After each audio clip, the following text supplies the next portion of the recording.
The 24 Hours of Le Mans is the crucible of endurance sports car racing.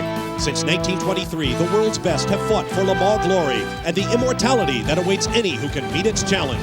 Now, Le Mans comes to America. What better place to begin the inaugural American Le Mans Series than the birthplace of endurance racing in the United States, Sebring, Florida. In 1950, Alec Ullman wanted to create his own American version of Le Mans, so he laid out a racetrack on this sleepy Central Florida airport.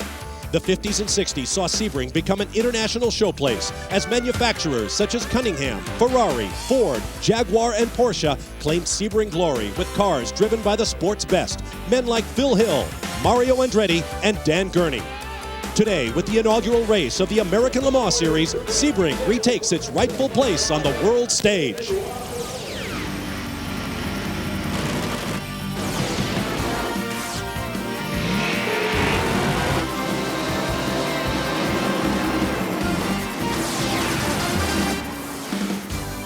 For the 47th time, the heavy hitters of worldwide sports car racing have gathered under a bright Florida sun for this once-around-the-clock marathon.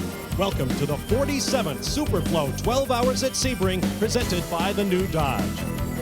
Welcome to one of the great places in sport, everyone. I'm Bob Barsha, and great sporting events are so much about place. Think of Wimbledon in tennis or Augusta National in golf. So it is here at Sebring, where a driver can literally drive in the tracks of some of the sports legends over the last 50 years.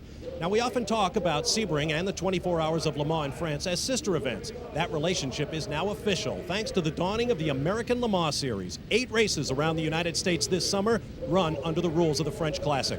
The result is one of the greatest fields of cars and drivers we've ever seen here at Sebring. 58 cars representing a dozen manufacturers, including the successful ones you see there. Ticket sales have been running some 40% ahead of previous years. We should have a record crowd on hand under beautiful blue skies, and the quality of the driving field is second to none. Starting from pole position is a classic example of the new Sebring, a state-of-the-art car from a legendary manufacturer with a vastly experienced driver at the controls. With more on that story, here's Steve Evans. Well, Bob, BMW enthusiasts all over the world will be thrilled to know that their brand new car, the BMW LMR V12, is on the pole. Its first outing, and Finnish driver J.J. Leto put it there at over 121 miles an hour. And J.J., what can you and your fellow drivers do to save this car, bring it home in one piece after 12 hours? Well, it's a fresh BMW car, so this is the first race for us, and it's a very good practice race for the real Le Mans for June. So that's why we came here, just to see how reliable the car is at the moment. But, you know, the whole team, BMW's NHTSA team, has been working very hard all week to make it as reliable as possible, and all the guys have been doing a good job. So we're just hoping to see it in the end of 12 hours.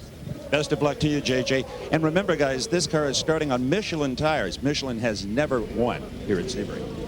All right, thanks, Steve. In a moment, they will have that opportunity. Joining me now, ESPN sports car analyst and 5-time Sebring competitor, Jeremy Dale. Jeremy, we talked about the Le Mans rules. That could well be a factor in this race. Well, it's a great thing for sports car racing fans because for the first time in a long, long time, there's a common rules package between North America and Europe. And it's just a fabulous thing for sports car racing and for sports car racing fans. 1999 starts fresh with a rules package that mirrors that of the ACO, the group that sets the rules for the 24 Hours of Le Mans. These rules encourage manufacturer involvement while providing a good opportunity for privateers. GTP is the fastest class. It's a combination of world sports cars, Le Mans prototypes, and GT1 cars. All cars carry 90 liters of fuel, and no cars are permitted traction control or ABS systems. The GTS category is what used to be GT2. These production-based cars have bigger tires, bigger engines, and better aerodynamics for 1999. Most are privately entered, but the factory Corvettes have dominated the timesheets. The GT category was known as GT3. Also production-based, but less powerful than GTS cars, GT rules have not changed for 1999. This class is traditionally a Porsche BMW battleground. But probably the most obvious change for American race fans will be the Le Mans-style pit stop. You won't see any 6-second pit stops here because the American Le Mans Series rules do not permit the crew to work on the car while it's being refueled. That means pit stops will be longer and tire management will be more critical.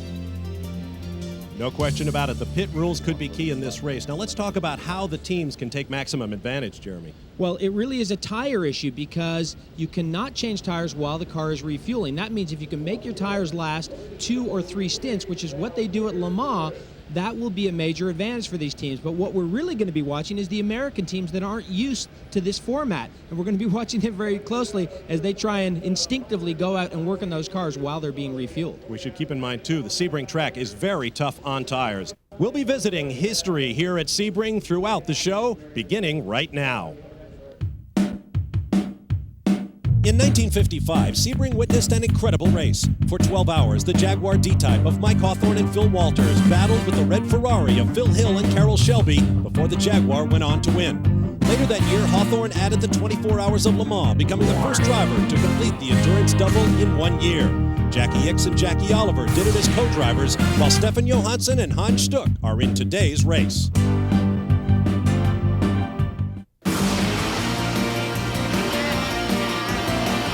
ESPN Speed World coverage of the Superflow 12 Hours at Sebring is being brought to you by Exxon Superflow Motor Oil. Provides protection that's fast, protection that lasts.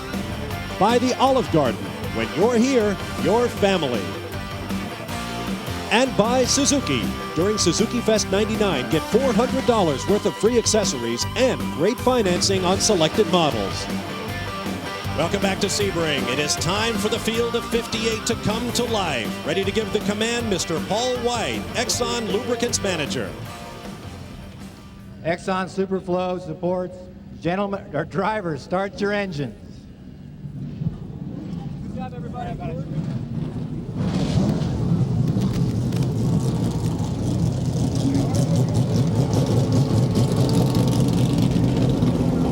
Thank you.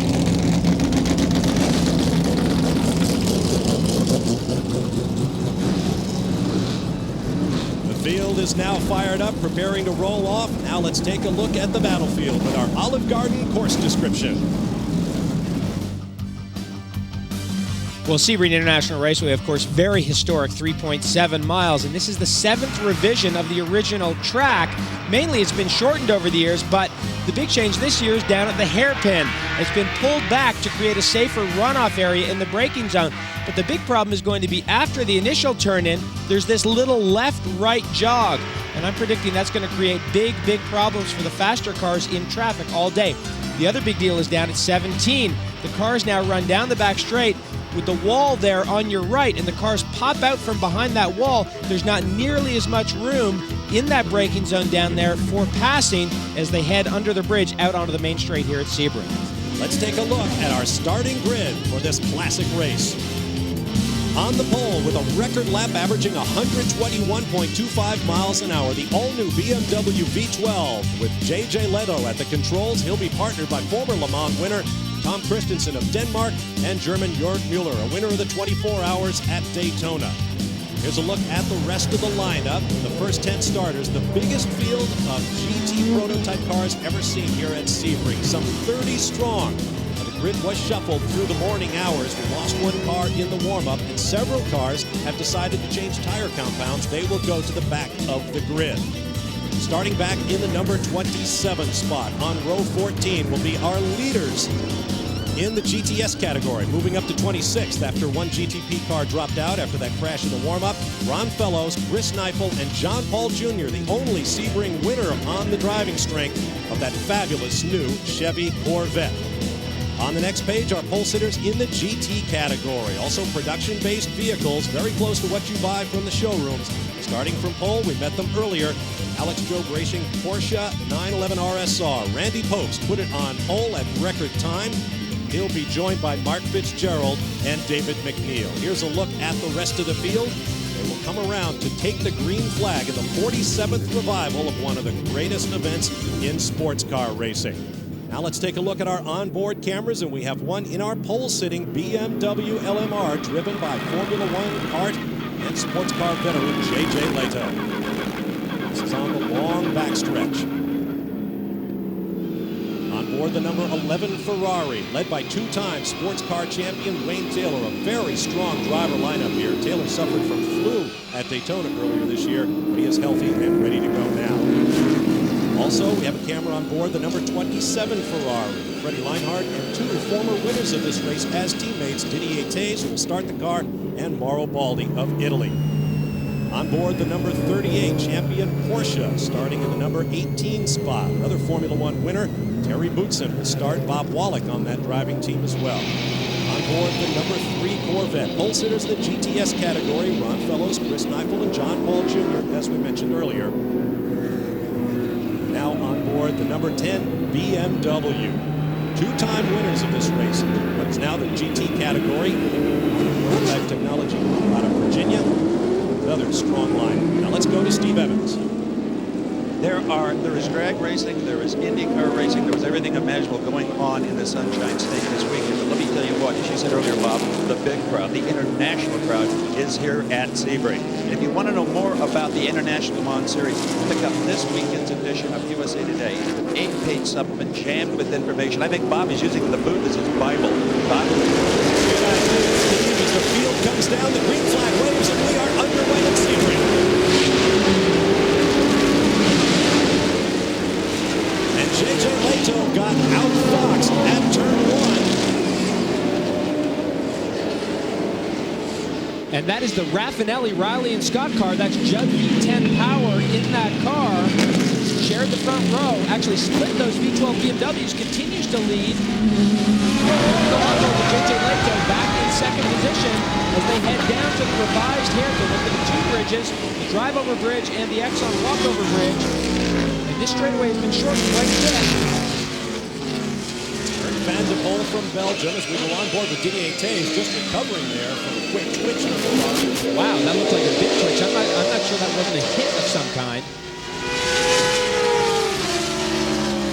Now coming up to speed, racing toward the backside of this racetrack. The Fangio Chicane at the Collier Curve. Collier is the namesake of the original running of this race when it was a 6-hour event. The Sam Collier Memorial on New Year's Eve 1950. And a twitch right there. That's still cold tires on that Riley and Scott. Absolutely.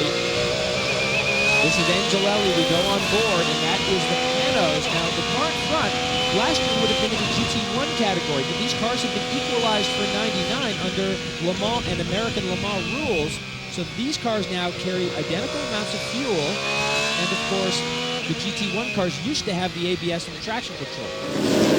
And that's Angelelli. He drove for the team for 24 hours at Daytona this year. The leader to the left of your screen, Eric Van de Poel, and that Riley and Scott Mark III with a Formula One derived Judd V8 engine. V10 engine in the car. But Riley and Scott fans, you can see the smoke coming out of that Judd. Oh my. But that is a Riley and Scott, though it doesn't really look a lot like a Riley and Scott, especially the tail section, because the Raffinelli team has done a tremendous amount of work. And these guys are so motivated to beat this factory BMW team. They're just so pumped up that they were on the front row. And this program is a very young program. Only came together at the end of January.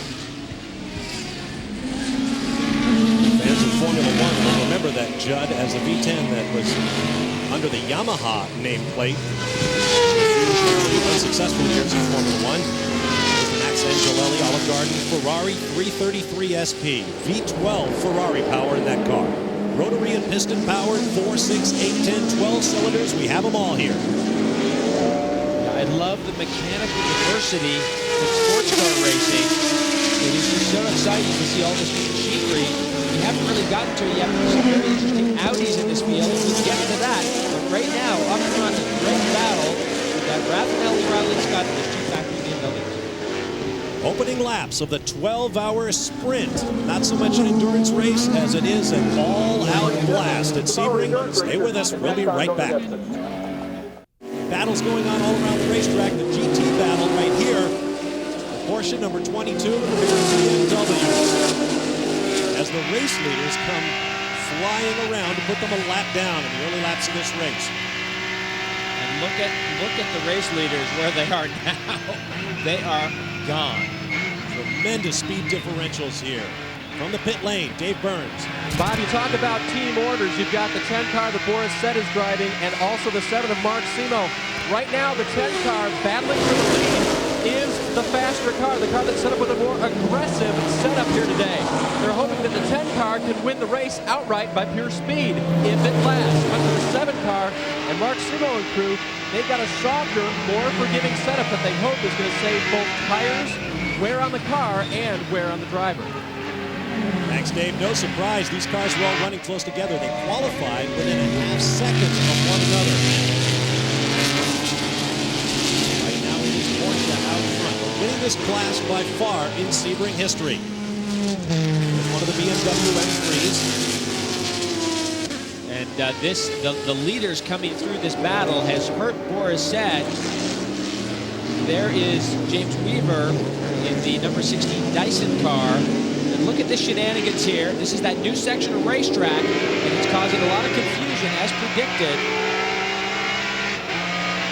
And look at now how Boris has dropped back from the Alex Joe Porsche. That windshield wiper has come into good use in previous editions of this race. Rain has plagued the Superflow 12 Hours at Sebring over recent years. But today, the forecast is perfect, although it could get fairly hot, and that'll make things interesting. If the sun goes down, the temperature comes down, and the tire situation changes completely. Still running nose to tail up front. Eric Van de Poel, J.J. Leto, and Yannick Dalmas in the second BMW V12 LMR. Now, this is Van de Poel, who has started this car and will set the tone for the rest of the team. His co-drivers are very young Formula 3000 drivers. They are not endurance racers.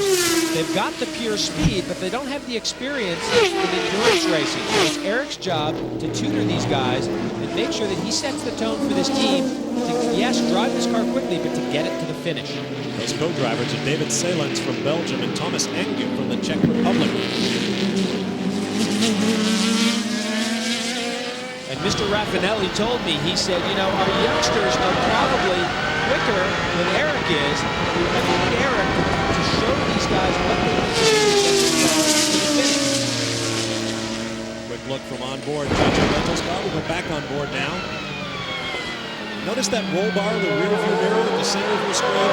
That's been the topic of a lot of discussion this week.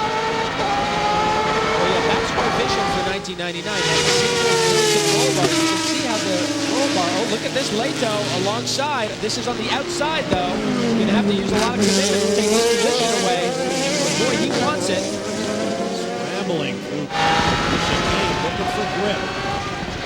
The roll bar in the car ahead is the traditional one in this class, basically the width of the cockpit. Exactly, but the new BMW has the single-pointed roll bar, and there's been a great deal of debate about this, A, from a safety standpoint, and B, from a room standpoint, because all the manufacturers know the less you have up in the airstream there, the less frontal area you expose to the airstream, the quicker the car is going to go, the more air is going to get to the rear wing, and so on. But it's a very, very good project to go back and redesign your car. A lot of the other manufacturers are really up in arms about this BMW roll bar. Board once again with Leto. GTS class leader was in 27th position overall. The GT class leader 36th overall. Having to work the cars through traffic, the average lap speed has come down a bit. That last lap, 114.2 miles per hour. Look at him there at the exit of turn one. Lots of hands on the wheel. A lot of motion in that wheel. The car really moving around and bouncing around.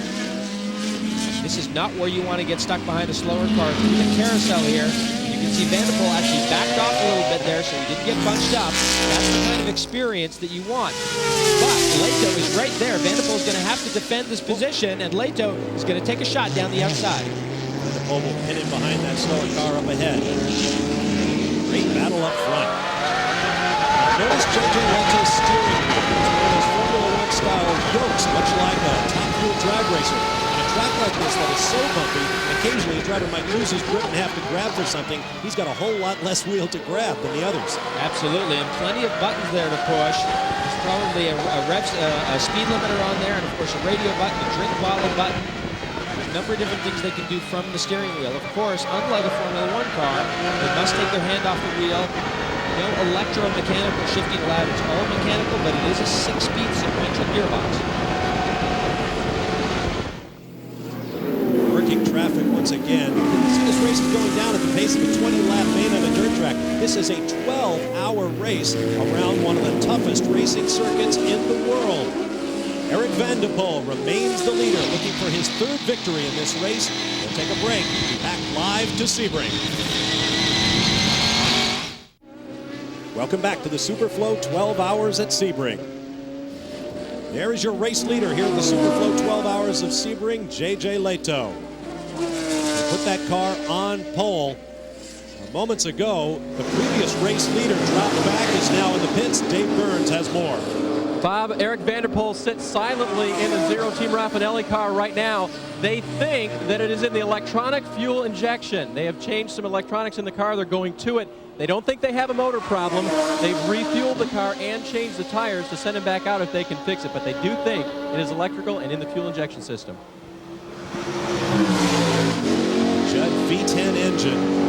As you can see, difficult to get into that hot engine bay and get to whatever the problem might be. Meanwhile, the brand new BMW 12-cylinder LM is on its merry way in the lead. And of course, this car has a derivative of the V12 BMW motor that won at Le Mans in 1995, the McLaren F1 car. Whoops, one of the Panos, the #1 car for David Brabham, Eric Bernard, and Klaus Graf is losing body bits left and right. Well, there's a good look at the mechanical bits on the Panos, and a good look at those air inlet restrictors. It looks like it might have lost the nose on the front straightaway. There it is. Wow. This is the home team, if you will. Panos cars owned by Don Panos, who also owns the lease on the racetrack here at Sebring. These are 6-liter Ford V8s. Let's watch way at the back of your screen. Panos is on the front straight, and there goes the hood off this front engine car. And over the fence into an empty area, thankfully. Before you get to the rows of recreational vehicles pulled right up the trackside here at Sebring. And it looks to me like some other part came off before the hood actually departed the car. So I'm wondering if he didn't have some kind of contact with another car which compromised the way the hood is fastened onto the car. Nevertheless, he will want to stop and make sure there's nothing else wrong with the car. The car will, from an aerodynamic standpoint, be very unbalanced now and not nearly as quick. Better to stop now, make sure there are no other problems, top it up with fuel. Of course, they have spare bodywork ready to go. David Brabham at the controls, another of the second-generation drivers here, but his father, Sir Jack Brabham, raced here at Sebring in a Formula One car.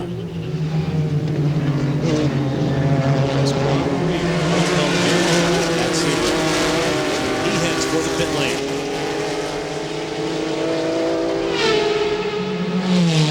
Raffinelli car still in the pit lane. Engines in this car come from the shops of Robert Yates Racing, NASCAR Winston Cup fame. All the way down at the far end of the pits. Eric Bernard opens the door, wearing the colors of the French flag on his helmet. He'll lean in to help David Brabham adjust. And the big question these guys ask themselves at this point is, why did that hood come off? There's not much point in putting another one on if it's just going to fly off again. So they're going to have a very close look at this car. They've got their refueling done. Now they can go to work. In case you were wondering, the drivers can climb in and out of the car while it is being refueled. Let's see if we can figure out why that hood came off. Here's a closer look. Ah, there you see, battle damage at the left front. Right. Well, that makes perfect sense. So a little bit of car contact, and that impatience or that mistake will cost you dearly, and that's the proof. Back it comes, that unique front engine car. Not the sort of thing we're used to seeing in prototype racing, but that's the way Don Panos likes it, so that's the way it is. Well, back up front, J.J. Leto, originally from Finland, now living in Monaco. Back en route. Plenty of stories still to unfold here at the 12 Hours of Sebring. Stand by, we'll be right back. Sebring figures prominently in the career of one of America's greatest racing drivers, Mario Andretti. His 3 Sebring overall wins in 1967, 70, and 72 came in 3 different cars with different co-drivers. Andretti's wins make him the leader in a small fraternity of men who have won both the Indianapolis 500 and the 12 Hours, including A.J. Foyt, Bobby Rahal, and Harry Lyondike. Welcome back to Sebring, Florida, and the Superflow 12 Hours at Sebring. Bob Varsha, along with Jeremy Dale, Steve Evans, and Dave Burns with you. We are under full course caution conditions for the first time today, and here is why. At the ultra-fast turn 17, number 76 Porsche of Richard Polidori went straight on into the tire wall. And of course, a lot of damage to the tire wall. Richard got out of the car. We saw him walk away.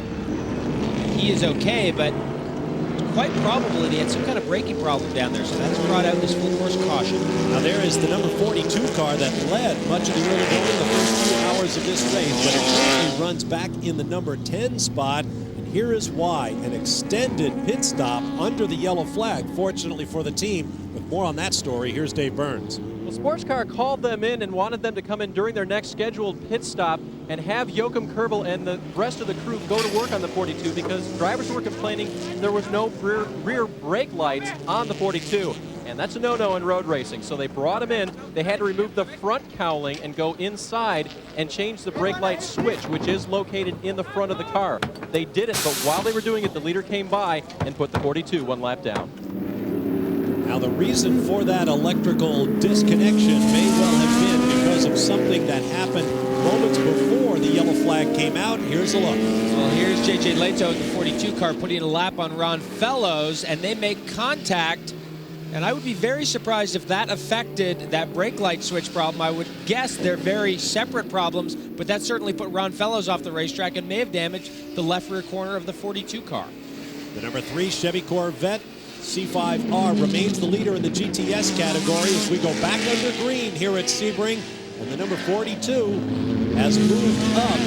Whoops, we've got a car off, a Porsche into the tire wall. I believe that's back in the tower turn. The right-hander before the high-speed back straight through Bishop Bend. And on these restarts, not only, and there's the 42 car cutting through traffic. Let's take another look at what happened back there.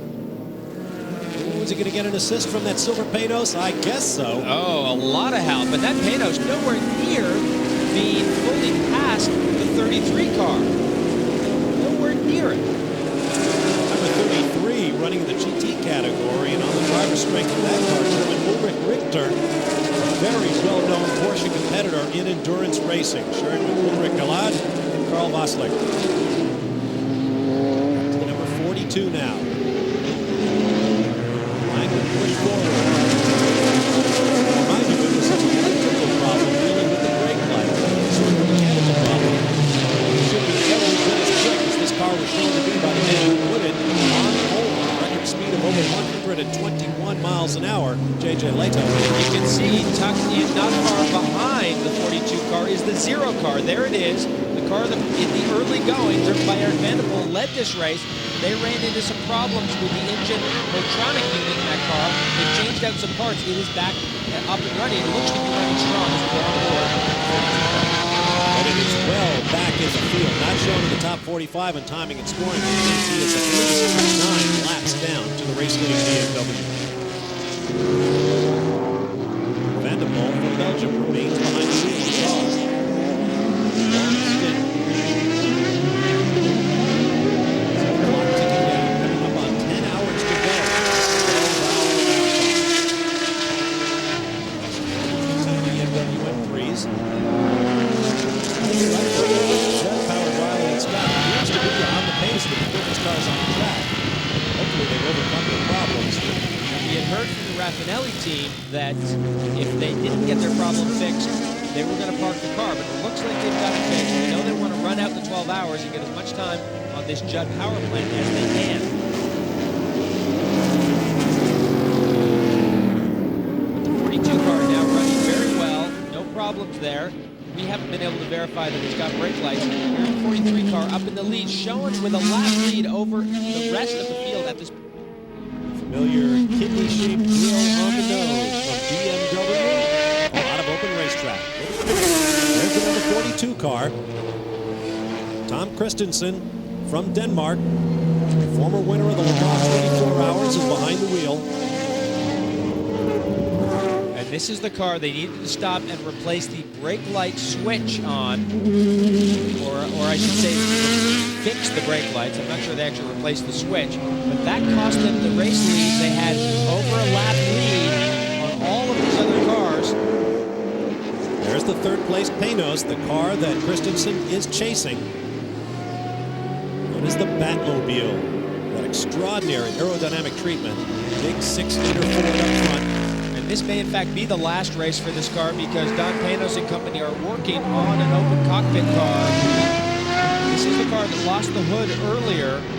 They replaced that, had some car contact with another car. The hood flew off on the main straightaway. But they are working on an open cockpit car, so this is probably coming up on the end of the life for these front-engine Reynard-designed GT cars.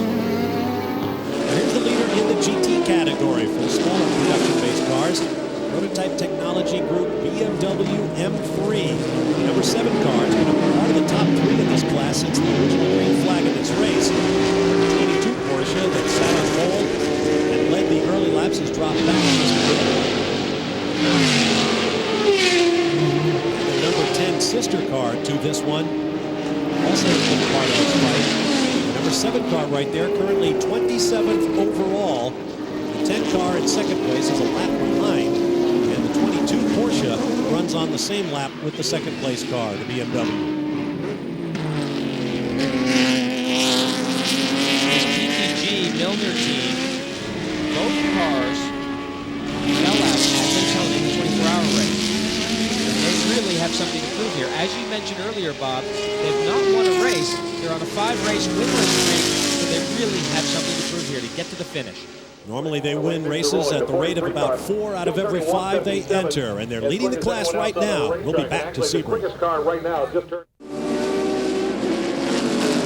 Through the Le Mans curve and on to the long backstretch, known as the Ullman Straight here at Sebring International Raceway. The Superflow 12 Hours at Sebring continues. There's the race-leading BMW. Oh, flipped and spun!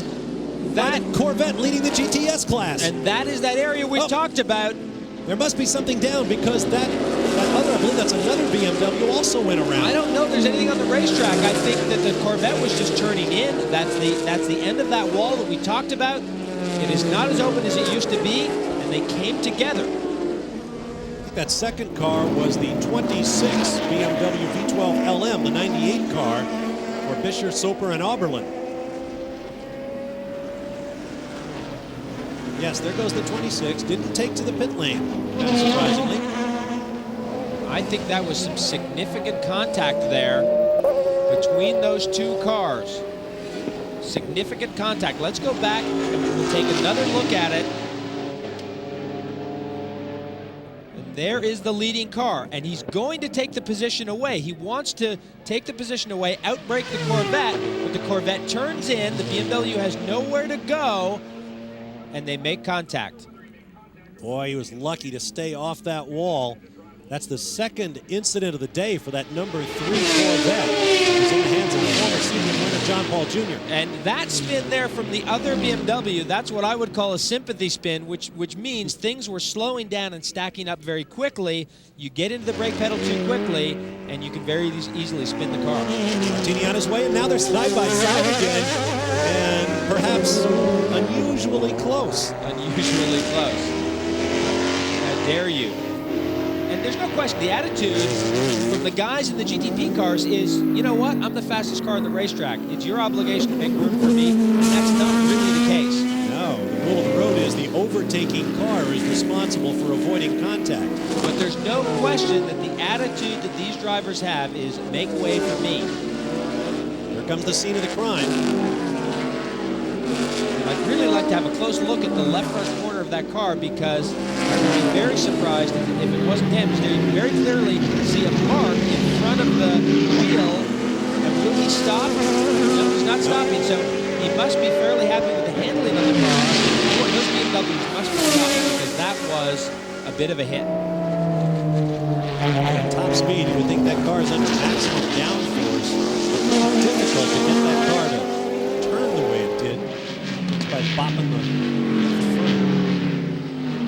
Nevertheless, Luigi Martini showing significant courage here. At the speeds you reach here around Sebring International Raceway, right up around 190 to 200 miles an hour. So now the Corvette has had damage to the right front and the right rear from the 42 car and the 43 car respectively. Boy, that's a good tire mark.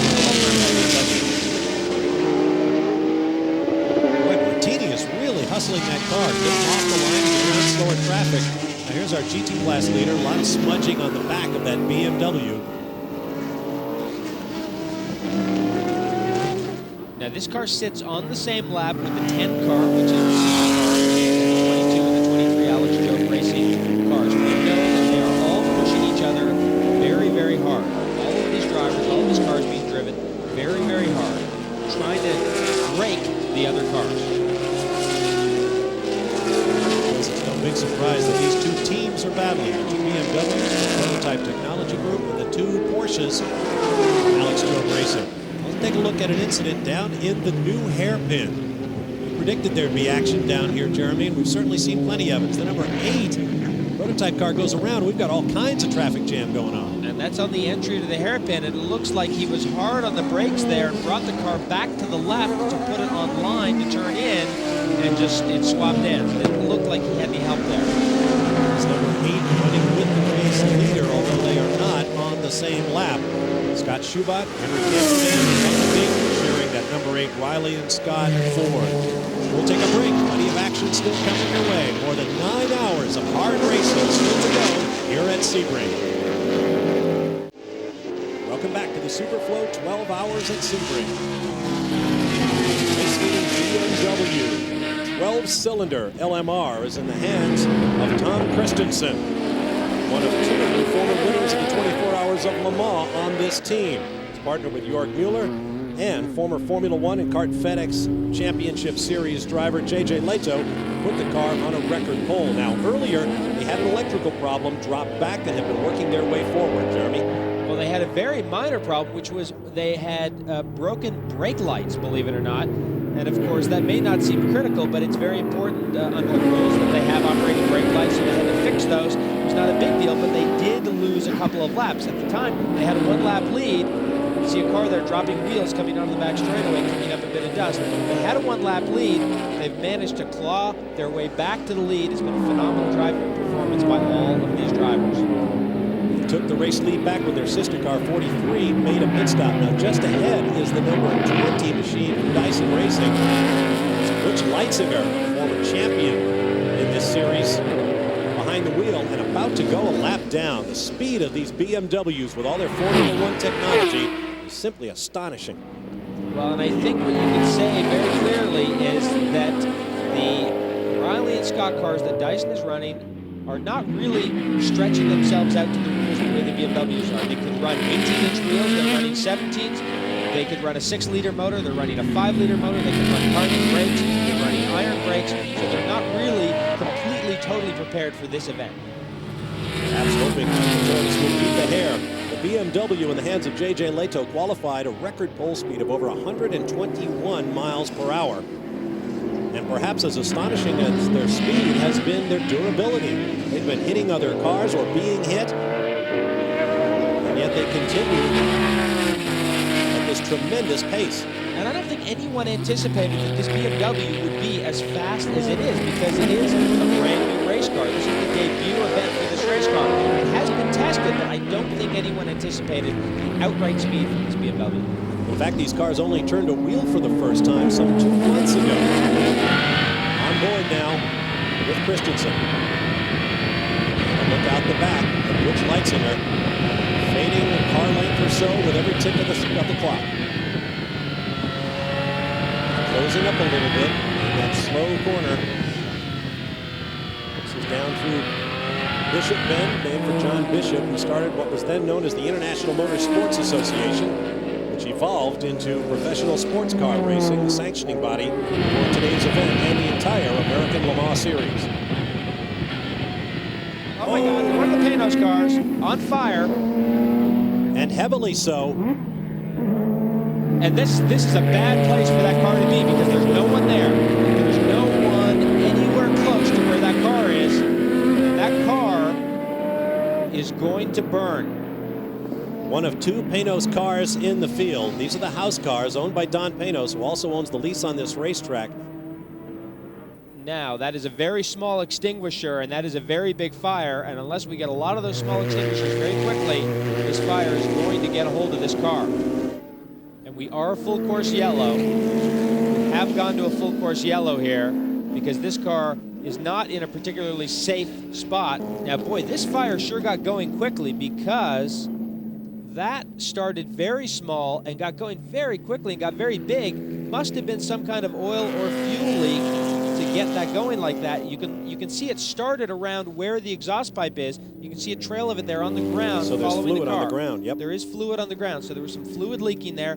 The exhaust system is what started that fire. The engine at the front, the fuel tank at the rear. So a dangerous place for a fire. As you see, David Brabham continuing to direct rescue operations. Plenty of racing still to come. After another look at Sebring history, we'll be back to Sebring International Raceway. When it comes to winning at Sebring, no brand can hold a candle to Porsche. From the little 1.5-liter 550 Spiders in 1954 to the awesome 917s and on to the 935s and 962 models that won 13 overall victories in a row, there has always been a Porsche at Sebring. 17 overall victories and 63 class wins. No one else comes close. Welcome back to Sebring International Raceway. We are under caution once again at the Superflow 12 Hours at Sebring, our third full course caution as we continue with our highlighted coverage of the 47th running of this great event.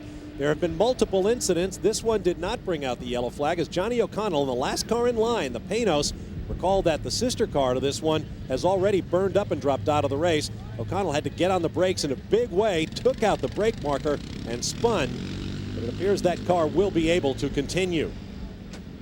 But the yellow flag was brought out by a much more serious crash involving the BMW of Steve Soper. And this is exiting turn 17 onto the main straightaway. It looked like he just got wide, dropped a wheel, clipped the barrier, and then that car, I mean, look at the left front of it just torn apart, and of course it's shredding body panels as it goes. Now he got out of the car, he walked across the racetrack. We understand he's in the infield hospital now. We're trying to get to him, but that car definitely out of the race, and that has brought out a full course of caution. And that incident took place while the BMW, the two brand new LMRs and that LM were running 1, 2, and 3 in the overall standings. It will not be a 1, 2, 3 podium sweep for BMW today. As we take a look at the standings at this juncture, BMW still running first and second. George Mueller in the hands of the pole-sitting car, still the race leader. Yannick Dalmas has taken over the number 43. Running a lap down, Elliott Forbes Robinson, Riley and Scott with Ford Power, and Alex Caffey, the highest ranked Ferrari 330 PSP. And in fifth place, Stefan Johansson, the winner of this race, on the brand new Audi R8R. As the pace car comes off, we are moving once again.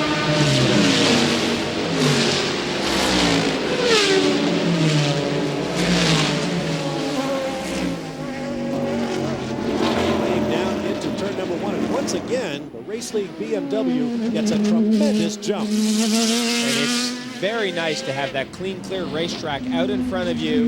It's just very enjoyable from a driving perspective to just be able to drive the car with a clean and clear racetrack and just enjoy a few laps without the traffic. There is the second place car, the 33 car. A number of cars in between them. There's the Panos that Johnny O'Connell took off the racetrack. It seems to be okay. We couldn't see in that shot. We don't believe it hit the barrier, so the car looks okay and is underway. The car came in. The report is they changed the windscreen and some of the front end bits. This actually taking place early in the 6th hour as we approach the halfway mark of the race. Right behind the 43, or being passed by it, I should say, is the Corvette, the number 3 car that leads the GTS division. And look at that BMW just able to stuff it in there under braking. Just amazing. This is on board with the number 3 BMW right now, 13th overall, of course, leading the GTS class. Continuing to creep up the leaderboard. Eiffel, Fellows, and Paul Jr. The sister car to this, the number 4 car, ran into some problems. They had some electrical problems out on the racetrack. They got the car back to pit lane, but that car has really fallen right off the leaderboard, not in the top 45, so big problems for the 4 car, but the 3 car continues to run strong. In fact, it has a 2-lap lead over the second place Porsche, number 56 car, being shared by Martin Snow, his wife Melanie, and Patrick Heisman of the Netherlands. This car, I'm sorry, Bob, this car has been in trouble though today. Made contact with both of the leading BMWs, both the 42 and the 43 car. One of those contact moments was actually right there in turn 17. The other one down in turn 10. So the Corvette has not completely stayed out of trouble today. It has been that kind of race. Lots of contact and a sprint pace. Just a furious pace in this race. Leaders lapping regularly in the 116, 117 mile an hour range for average speed. There's your leader in the GT, the 3rd class of 23. To the right of your screen is the race leader in GT. A Porsche 911 and running 16th in the overall, behind just one of the GTS cars, that Corvette leading the class. And the rest GT2 machinery, so the GT cars are also on the move. Keep in mind, this is the car that won the 24 Hours of Daytona earlier this year. It's the number 10 BMW. There's a mix of machinery for you. GTP cars, GTS, and GT cars. Well, on these restarts, there's always a lot of shuffling around because some cars have stopped for fuel, some cars have not stopped for fuel. So the order is really shuffling around, and you'll see faster cars coming back through the field on these restarts. Generally, for about 5 laps, it's utter mayhem. You saw the number 10 BMW. That car is second in the class, but ahead of this car on the racetrack, so he has just unlapped himself. We saw yellow flags out. In fact, we had yellow flags all the way around. Our 4th caution of the day in the 2nd place BMW Dalmas. This is turn 17. We talked in our opening show today how the reconfigured turn 17, and this looks like car contact of some kind, the reconfigured turn 17 was going to be a problem in traffic. Now, we haven't seen the replay, so we don't know, but that definitely looks like some car contact of some kind. Speed differentials are everything here. Once again, we are under full course caution. There is the sole remaining BMW in the race at this moment. We'll see if they can get the 43 fixed, but it doesn't look good. We'll take a break. Return for more of the Superflow 12 Hours at Sebring. Don't go away. Welcome back to Sebring as we continue with highlighted coverage of the 47th Superflow 12 Hours at Sebring. Bob Marshall along with Jeremy Dale, Steve Evans, and Dave Burns with you. We are about to go green after our 4th full course caution of the day. And back 2 yellow flags ago, there were 3 BMWs running nose to tail in the overall lead. Now there is one. By Steve Soper brought out our 3rd full course caution of the day. Soper has been released from the infield medical center. He is all right, but he did not to talk with the media. And then moments after we went green, another crash by Yannick Dalmas in the number 43 car brought out our 4th full course caution. We are now back underway with one remaining remarkable new BMW V12 LMR. It leads the race from a record pole position set a couple of days ago. Now there is a stop-and-go penalty coming up for the number 10 BMW M3. Dave Burns has that story. That's right, Bob. They've assessed a stop-and-go to the number 10 car. They did spend an extended amount of time in the pits to fix a couple of problems. One was to tighten the hood, which had flown off of the car, but also they had to replace the ignition box. Under caution, the heat buildup melted the ignition box. They put a new one in. He's underway. That's Boris Said behind the controls. He had to work on that car till it was pushed behind the wall. When he took off again, there you see the hood flying up, and that's when the problems really began, Jeremy. Yeah, they had some work to do on it, and they had been under the hood, but they didn't get it latched properly because they were trying to get Boris underway, so he had to stop, get out of the car, refasten the hood. You can see the damage there to the hood, and of course it damaged the windshield. Now you can pretty clearly see the cracked windshield on the car as we go on board with Boris. Brought the car in. They unloaded a whole ton of racer's tape, fastening down the engine hood and covering the cracks in the windshield. So Boris Said, who was running on the lead of this class at one point earlier in the race, dropped all the way back to 4th place, 2 laps down to the class leader. You can see that tape on the windshield. And the pace in all 3 categories has been furious, but especially here in GT with these factory PTG BMWs going up against the Porsches of Alex Job Racing, and they've been pushing each other very, very hard. It's been basically a 2-team battle in the GT class for production-based cars. Meanwhile, in the GTS category, to the left of your screen, beautiful Corvette. Number 3 being chased by its sister car, number 4. That second car, the number 4 car, has had a load of mechanical problems and is running way back into 44th position, 9th in class. But the number 3 car has been ticking away like a clock, runs 12th in the overall order with a 2-lap lead over the next car in class. There you see Ron Fellows behind the wheel of the number 3 Corvette. Patrick Heisman is running the number 56 Porsche, second in class. And there in the 04 car in 6th place, Davy Jones making his return to racing, basically, after 2 years off following a heavy crash in an IRL car at Orlando, Florida back in 1997. And it's great to have Davy back in a race car. He's so excited to be here. He's never driven a 911-based car, and he was very, very surprised how difficult the 911s are to drive. Sharing with John Morton, making his 20th start, second on the all-time list, behind Hurley Haywood, whose 27th start came in fairly early with mechanical problems. Here's second in the class. That's the number 56 Porsche, being shared by Martin Snow, Melanie Snow, his wife, both out of Pleasantville, Utah, and Patrick Heisman. He's now behind the wheel from the Netherlands. And of course, Patrick Heisman has tremendous experience in the European Porsche Super Cup Championship, so very familiar with Porsche cars. And the Snows, of course, have been running these 911s for a number of years. Beautiful examples of the Porsche 911 running in the GTS category. Up on the race lead is the BMW V12 LMR. I imagine the BMW group must be biting their fingernails now, and we still have a long way to go.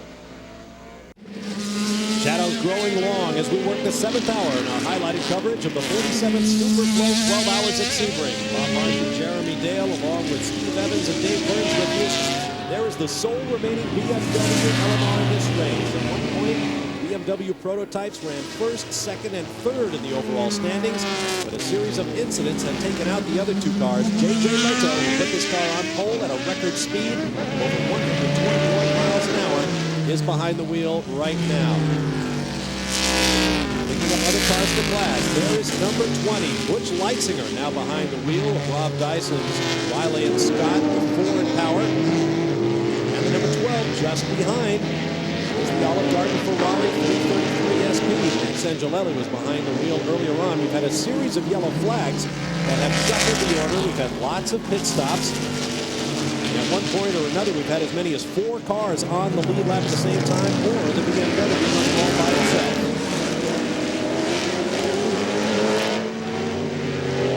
Cars still tightly bunched. You can see the glare off the roadway now as the sun begins to get low, and then we will move into the nighttime hours when everything changes at Sebring. Plenty of traffic for these cars to work with now. Well, generally on these restarts, cars are bunched up. Now that Panos is the sole remaining Panos in the field. One of the other Panos burned up actually at this very point, little lock of the right front there, headed out on the back straightaway. So this car now sitting in 5th overall, shown just 1 lap down from the overall lead. So the Panos cars doing a good job, just not quite have the outright speed. Look at the Ferrari. With the horsepower, gets by Butch Leitzinger, going down into 17. race, like some of the other more powerful cars, restricted with air restrictors, allowing air fuel into the manifold as they battle their way through traffic. The Ferrari is using the same RPMs it normally would, around 500, maybe 600 horsepower, but it is not as drivable. It doesn't respond to the throttle as quickly as the driver would like. And look at Butch Leitzinger. The Ferrari clearly has the top end, but Butch, much more downforce in that Riley and Scott, and he is all over Angelelli now as they come through the carousel as they head down towards the hairpin. Braking area coming up. Here's a passing opportunity. Panos pulls around slower traffic. See if the Ferrari can do the same before the Riley and Scott gets there. John Nielsen in the Panos. He hasn't had a lot of time in that car. Locks up the right front a little bit. Gives up a position to the Ferrari and cuts off Leitzinger.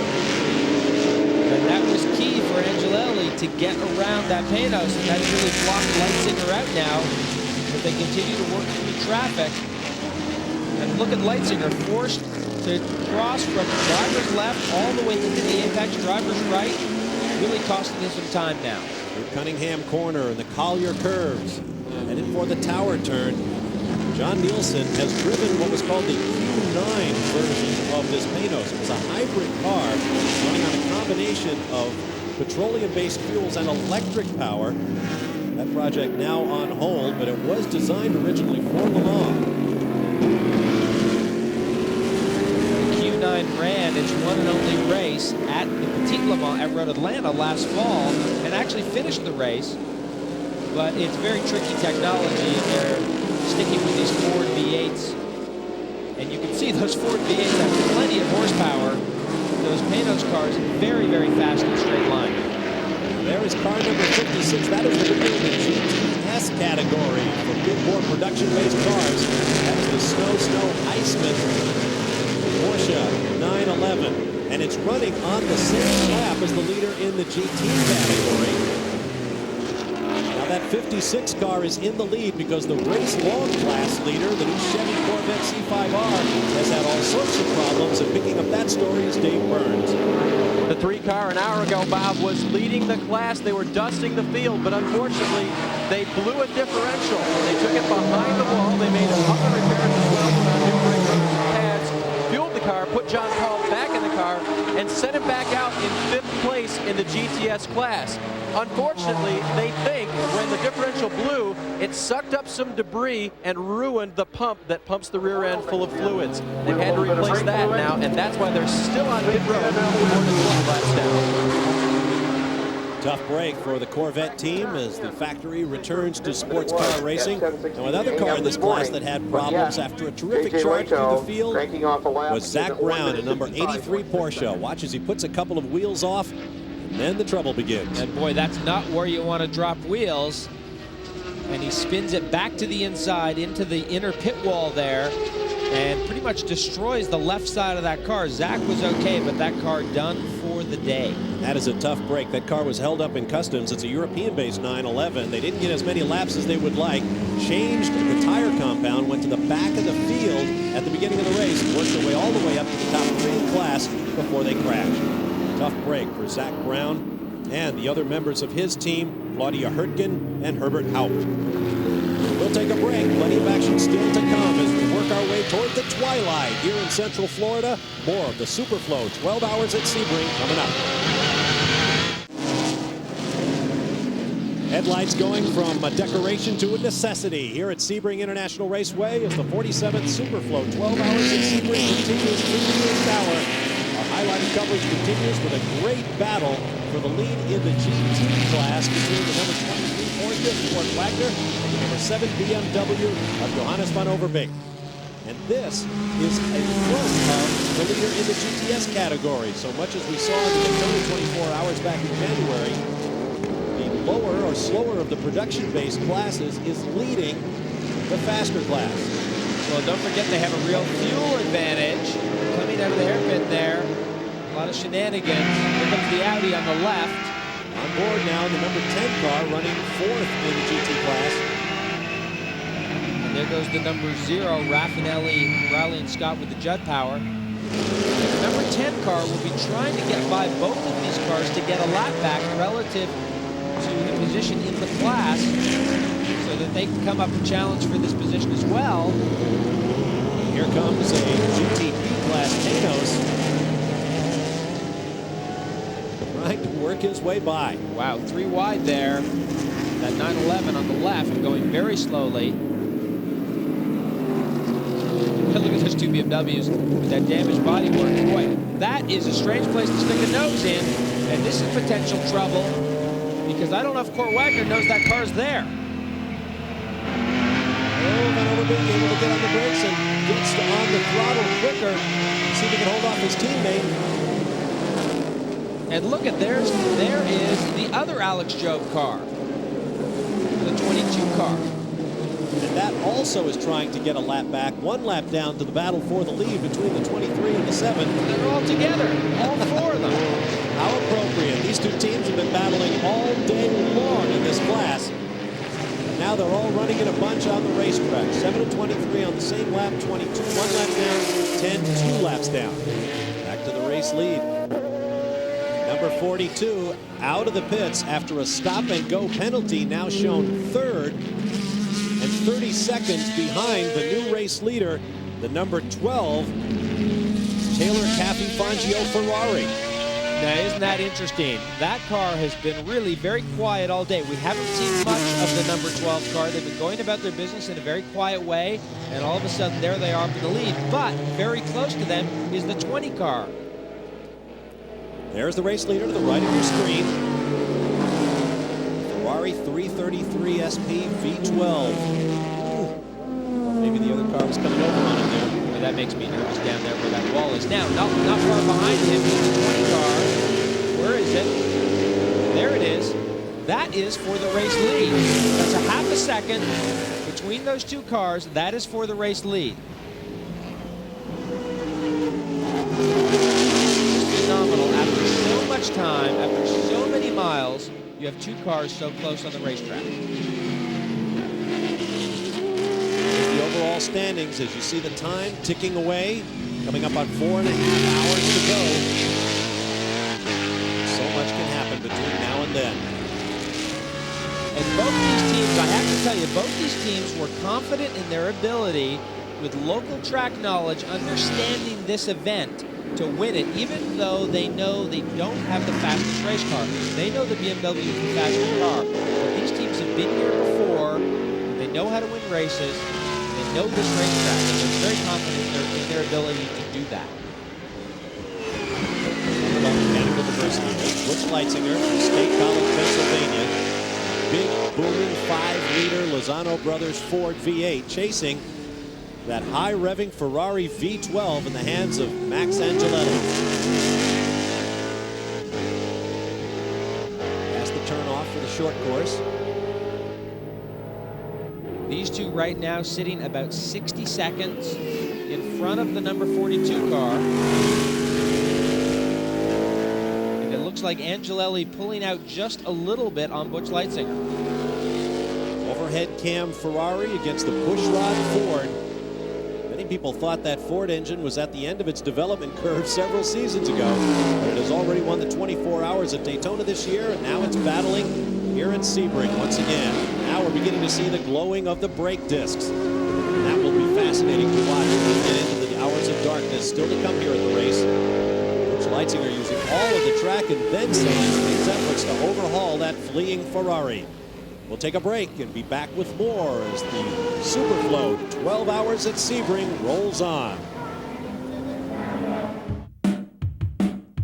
In 1959, Sebring hosted the Formula One U.S. Grand Prix for the first and only time. The race was dominated by the rear-engine Coopers driven by Jack Brabham and Bruce McLaren. When Brabham ran out of fuel, McLaren became the youngest Formula One race winner at age 22, a record that still stands.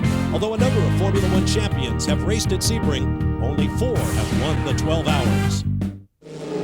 Flying down the backstretch at Sebring International Raceway, Butch Leitzinger in the red, white, and blue, Riley and Scott looking for a way by the orange and green Ferrari for the race lead here at the Superflow 12 Hours, trying the outside. Oh, man, what a move! Whoa, what a move around the outside by Butch Leitzinger. Just phenomenal. Angelelli got held up in traffic onto the back straightaway, and just a phenomenal move by Butch Leitzinger. So for the first time today, the Dyson Racing team has a taste of the lead here at Sebring. This race has been dominated for most of the first 7 hours by the BMWs. There was only one of the 3 BMWs that started still in the running, and that one is currently in 3rd place after a pair of visits to the penalty box for passing the pace car before a green flag came out after a yellow, and then for speeding in the pit lane. So the BMW trails this field by more than half a minute as Butch Leitzinger tries to open up a gap. Let's take another look at that pass. And Angelelli, his speed slightly compromised, allowed Leitzinger to close in as they headed down into 17. This is the last thing that Angelelli is expecting. He's protecting the inside. Butch knows he's got more grip, better downforce with that Riley and Scott, and look at him. Pinches Angelelli right down. He knows that lap car is there. There's nowhere Angelelli could go, and he takes the race lead. Phenomenal. Check, mate. Now Leitzinger finds himself working traffic among the GT cars, and Angelelli is on the charge. The Dyson boys must be just screaming down in their pit lane. When a driver does something like that, it just motivates the team. You can't believe how it motivates the team and just lifts everyone up. They know they don't have the fastest race car here. But with driving like that, with that kind of tenacity, you know you can win this race. Now let's check on the number 42 BMW LMR. There is JJ Leto, pole sitter for this race. He is going to be trying to make up some ground. Earlier I said half a minute. He is actually over 60 seconds behind the battle for the lead. Beautiful late afternoon light here at Sebring as Butch Leitzinger leads away from Max Angelelli. Ford versus Ferrari. How many times over the 46 previous runnings of this race have announcers been able to describe that battle between 2 of the giants in motorsports? And don't think for a second that Butch Leitzinger is just going to drive away from this Ferrari. It's not going to happen. These 2 cars very, very evenly matched. Look at Butch even driving a little defensively down into the hairpin. Cars come at you like that. Different variations on the theme of air restrictors to control the horsepower of these cars. 2 of them in the hood scoop of the Riley and Scott. 1 single larger restrictor in the Ferraris. And really the Ferraris have been hurt more by the air restrictor rule because they are a higher revving engine. The high revs, you can only pull so much air into the motor, and that has not hurt the Fords as much as the Ferrari.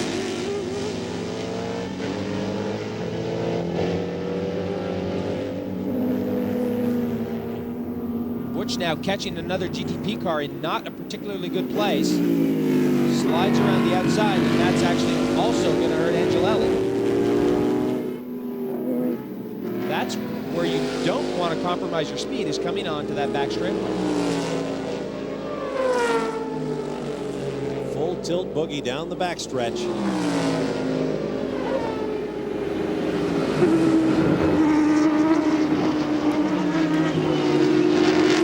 Beautiful race car.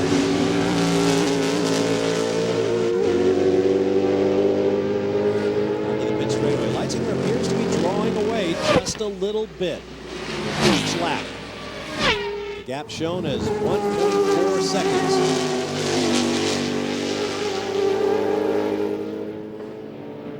Coming up around the 4-rotor Mazda Kudzu. The Downing stops in Atlanta. Sponsoring Mazda Kudzu. Both 4-rotor and 3-rotor versions in this race. Setting sun making the shadows grow long here. A massive crowd on hand, and the party will go well into the night. We'll take a break and return with more highlighting coverage of the 47th Superflow 12 Hours at Sebring. Dan Gurney once said it, and I'll enthusiastically second the motion. Sunsets just seem better here at Sebring. Working the 9th hour of the Superflow 12 Hours at Sebring, we are under the caution for the 7th time in this 47th running at Sebring. Let's take another look at how it happened. An extraordinary crash involving the sole remaining Panos in this race in the hands of John Nielsen. And that car, that is back at Bishop's Bend. Look at that barrier move. That car just did not want to turn. And John Nielsen, a very lucky chap, because he got out of that car. And he's talking to his teammates. That's Jan Magnussen and Johnny O'Connell. And he's obviously telling them, you know what? It just didn't turn. And I went straight in. I tried to turn it, but I couldn't turn it. Now, just about the same moment, watch the car to the right of your screen. That is Johannes van Overbeek, as the left front wheel simply departs the race car. And very hard to tell from that angle why it came off the race car, but he had no choice but to get it back to the pit lane. And this is the damage that he did, because he's got to drive it through these right-hand corners, and that left front corner, now that's mainly chassis damage. You can see the brake rotor's not turning, but that's not particularly good for that race car. While the lights are out on the safety car, we're ready to go racing once again. Riley and Scott Ford from Dyson Racing, number 20, is leading, but the two cars chasing it in class are in the line, barely 7 seconds behind the number 12 Ferrari and the number 42 BMW. As they come off the turn, headlights on now for just about everyone as the sun bids us all adieu. We are back on the green. There is J.J. Leto. I saw him lined up behind that Ferrari. There they go, side by side into turn one. Leto is not going to waste any time taking that position. He's got it. There he is, up the inside of that Porsche. It's the number 12 Ferrari. Number 42 has just been passed. He got him on the main straightaway on the restart. Leto has got his eyes on Butch Leitzinger. He wants to get back to the race lead, control this race from the front. In the braking area for the hairpin.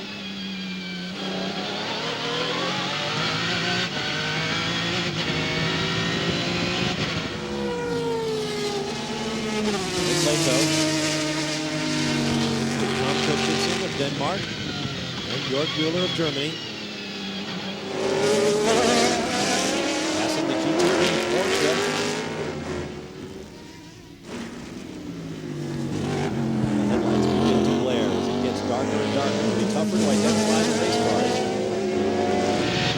BMWs on the back of those mirrors that stand up so high there, the two cars had red lights and blue lights, which is the team's way of identifying the cars. This is the car with the red lights on the mirrors. There's our leader, Butch Leitzinger. He's got the number 0, Raffinelli, Riley, and Scott behind him. That car right now well down in the order, 22nd overall, 27 laps down, running very, very quickly at the racetrack, and there is J.J. Leto. Television cameras make it look much lighter than it really is here at Sebring. 17. Onto the pit straightaway. There's the number 23 Porsche leading the GT category. Saw the problems for the number 7 BMW earlier on. These two cars were battling for the lead in class. Now this car in the hands of Kurt Wagner is on its own lap in the GT. Race within a race. The next car in line is the number 10 BMW, 2 laps behind. GTS leader, number 56 Porsche coming by. The haze rising off the racetrack in the fields makes the headlights shimmer. The high-speed turn 17.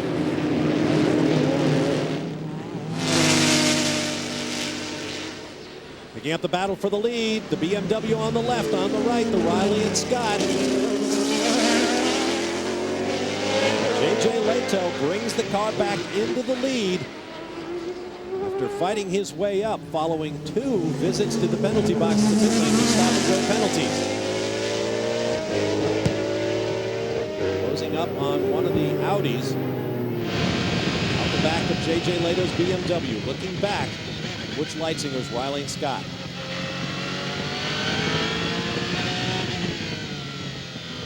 And if that pass looked easy, it probably was a little easier than it would have been under competitive racing conditions. But Butch knows that he cannot defend himself from this BMW on speed alone. If they're going to win this race, they have to do it tactically. They have to do it with strategy. We check the driver in the 20 car. We're told it's Elliott Forbes Robinson now. Leto swings onto the pit straightaway right out to the edge of the racetrack.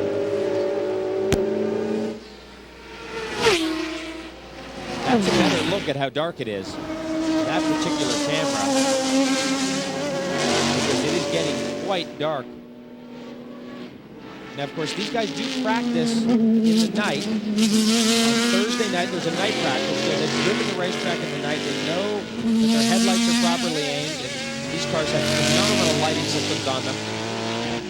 And this is not their first time out on the racetrack in the dark. Well, they have several night practices. If we take another look at the pass, Leto coming around EFR.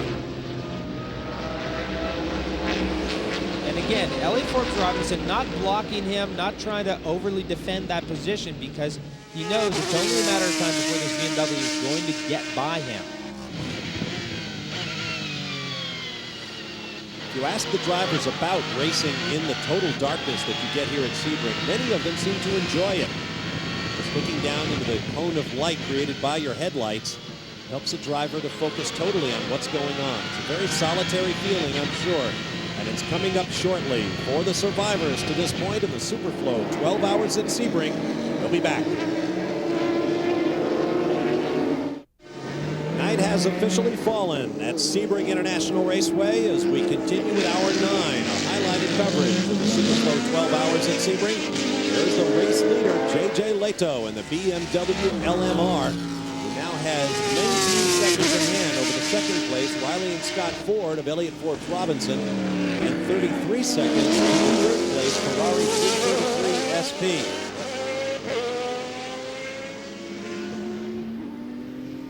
Glare from the headlights. Extraordinary headlights they are on this BMW. Blowing the brake rotors at the front. Look at the light thrown off by that car. Yeah, these cars, I watched them in night practice out trackside on Thursday night. And yeah, careful there, JJ. You don't put yourself in a very position. And it's just remarkable how much light these xenon headlights throw from this car. Just a phenomenal amount of light. Just the comparison right there with the other more conventional technology of that other GTP car.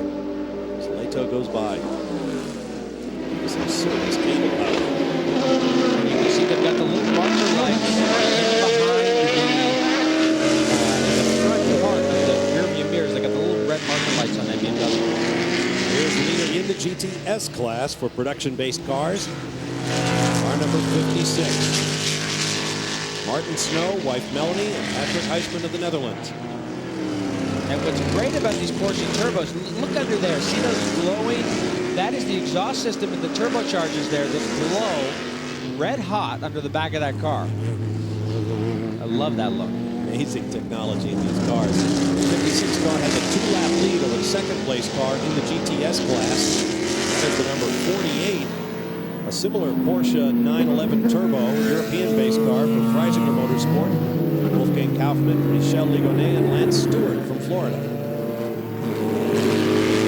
And until you've stood by the side of the racetrack and you've watched race cars in the dark, you can't appreciate how exciting it is to watch race cars in the dark. It's just phenomenal.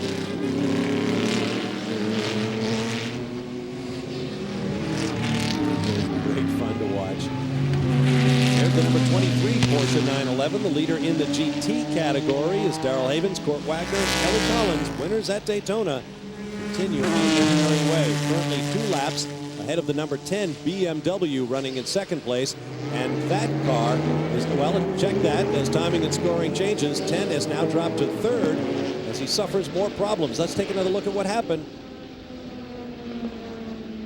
This is the 10 car that was second in class and pulling off the racetrack, and this looks kind of final to me.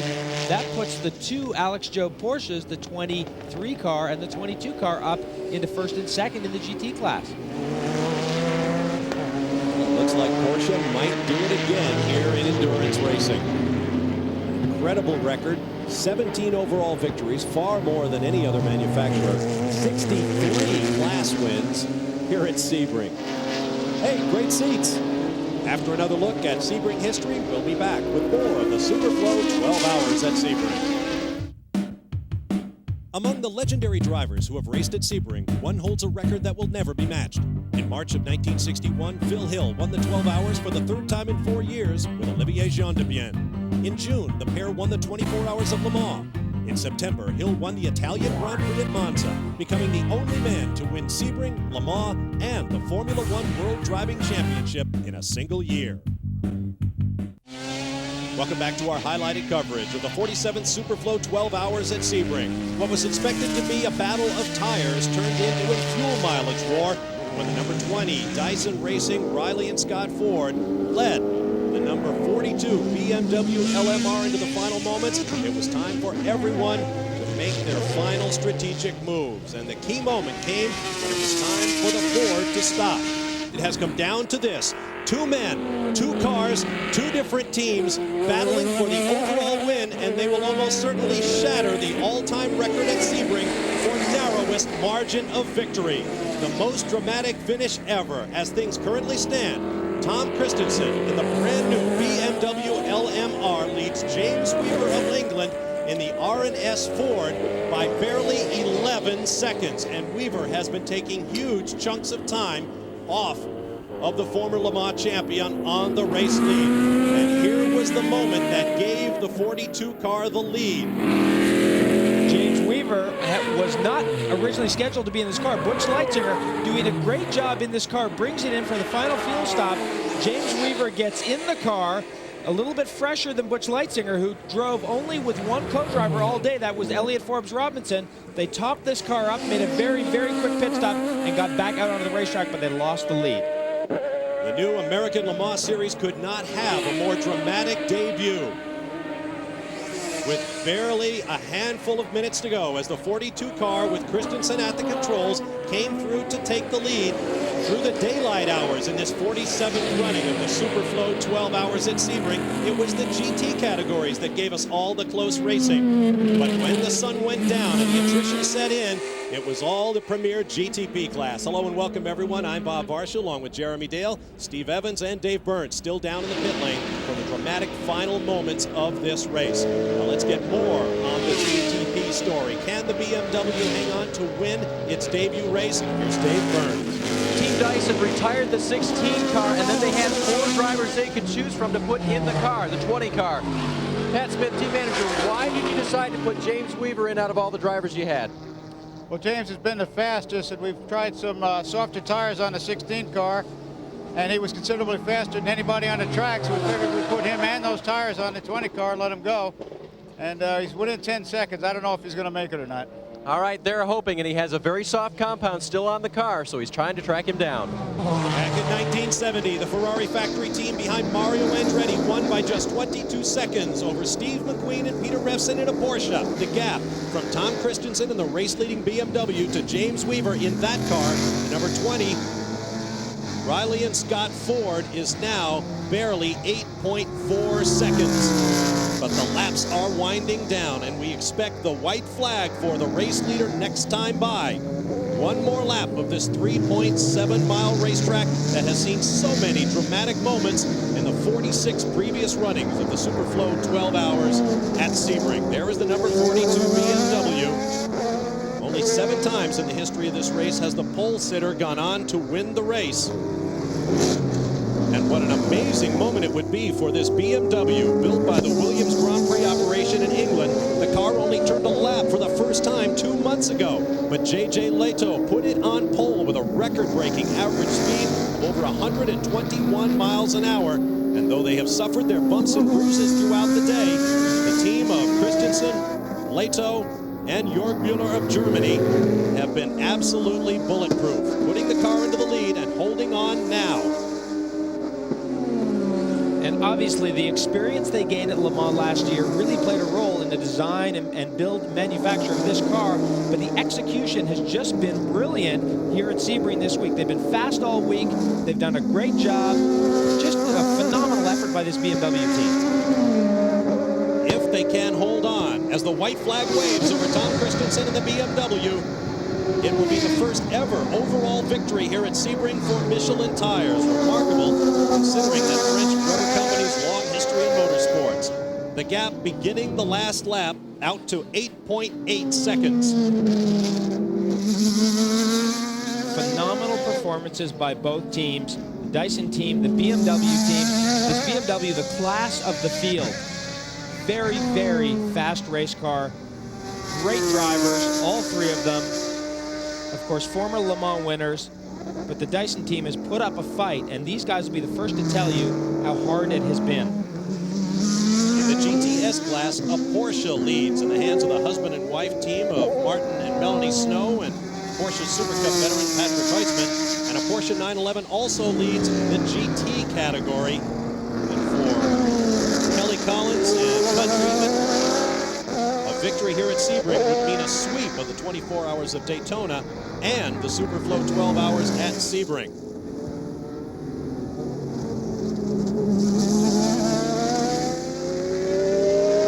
This is Kristensen coming up on one of the Audis, flashing the lights. Let me through.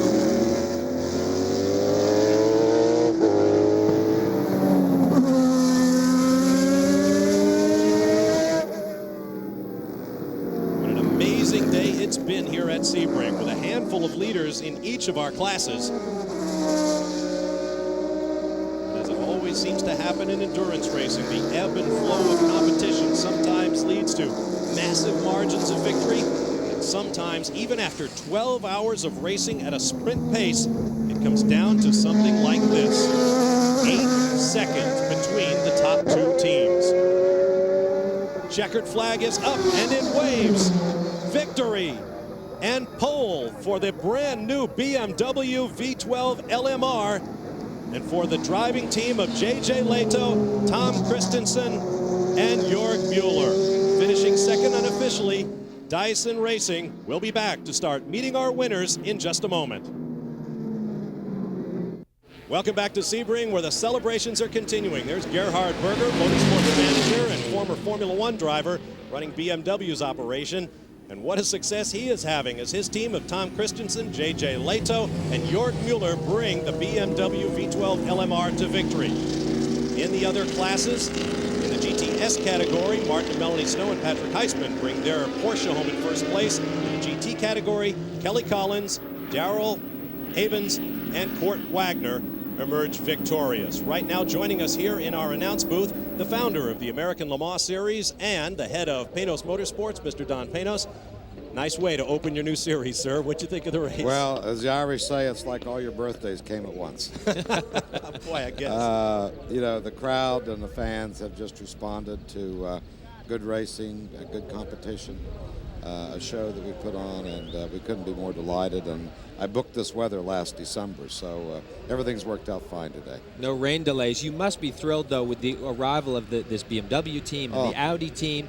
I mean, it's so exciting, and I mean, you couldn't ask for anything more. Yeah, and you consider, you know, these are factory teams. They're very well planned out with their budgets, and this wasn't on their schedule. Right.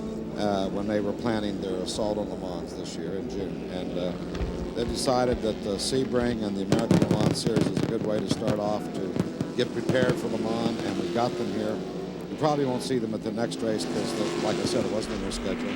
But they'll be back here after Le Mans, and they'll be racing. I think just BMW and the Dyson team did a credible job today. We got to give them credit. You know, they won at Daytona. And we got to acknowledge that the Audi, you know, Audi came here, they hadn't raced at all. They didn't even have a prototype like BMW last year, and they were third. And there was the Porsche, old nemesis, the old GT1 Porsche champion car, coming in there for fourth today. I think when you look at this field and you look at the competition, I think you have to admit that the fans certainly got their money's worth today. That's Mr. Don Panos. Victory laps being completed out on the racetrack. Let's get down to our Suzuki winner's circle now and Steve Evans. Hey, Steve Evans, it is being crushed by a mass of humanity in the designated winner's circle here as Tom Kristensen brings home the car that J.J. Leto started exactly 12 hours ago. Mueller first filled in and throwing the gloves to the admiring photographers and fans. Now the car is rolling over by big toes. That's special. He can get his helmet off. I'm sure to be joined by his teammates. Back there is J.J. Leto, and there is Mueller. The three young drivers who did such a brilliant job. I'm trying to get in here so I get a hand off, guys. Tom. JJ, quick. Did you know this morning what a great race car you were going to have, JJ? We're just about out of time here, buddy, please. Did you know what a great race car this was truly going to be today? Well, it was really close in the end, you know. I mean, we didn't expect that it's going to be so competitive all the way to the end, but, you know, the BMW lasted very well, you know. We didn't have any problems, so the whole team is really happy. Let's send it back up to the booth, Bob. All right, thanks, Steve. Now let's go to Dave Burns as we continue our Suzuki Winner's Circle interviews with the GTS class winners. And that is Patrick Heisman. And Patrick, standing here with car owner Martin Snow, you guys weren't supposed to beat the Corvettes today. How did you do it? Well, the crew did a very good job. The car was running perfectly all day, and we just kept on going, stayed out of traffic, and we were very good on fuel consumption, and I think that finally made it up for us. They ran the 12 hours, guys, and that's what it takes. All right, thanks very much, Dave. Congratulations to Martin and Melody Snow and Patrick Heisman, GTS class winners. One more class to hear from as the fireworks explode over Central Florida. Stay with us. More from Sebring in a moment.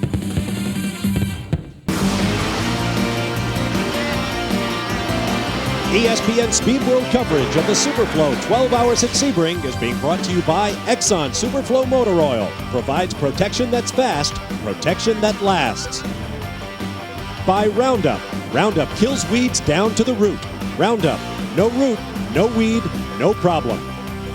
And by Wolverine. Boots and shoes since 1883. Wolverine works anywhere.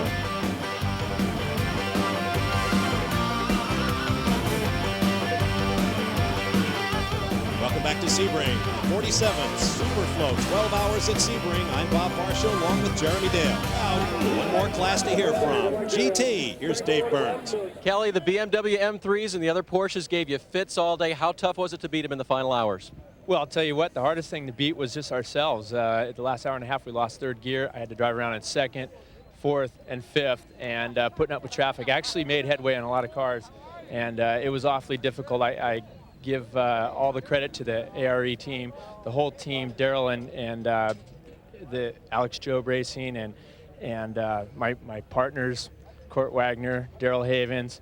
It was tough. It was really tough. All right, Kelly Collins brings him home, and guys, I think he's ready for a nap. I'll bet. Congratulations to Kelly Collins, Daryl Havens, and Court Wagner on their sweep of the 36 Hours of Florida. Here's a look at the final results of the 47th running of the Superflow 12 Hours at Sebring.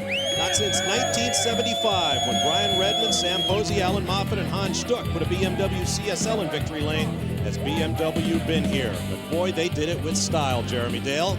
Well, that is a classic sports car race. Mechanical diversity, great competition. The closest finish on record. Phenomenal race, phenomenal debut for the American Le Mans Series. Can't wait for Le Mans. No question about it. A great weekend of racing here at Sebring once again. It has been hectic, but it has been enjoyable. A new record, officially 9.29 seconds, the smallest margin of victory for the overall win in the history of this fabled race. And so now a new roster of champions go into the record book, and a crowd of some 100,000 will go home happy.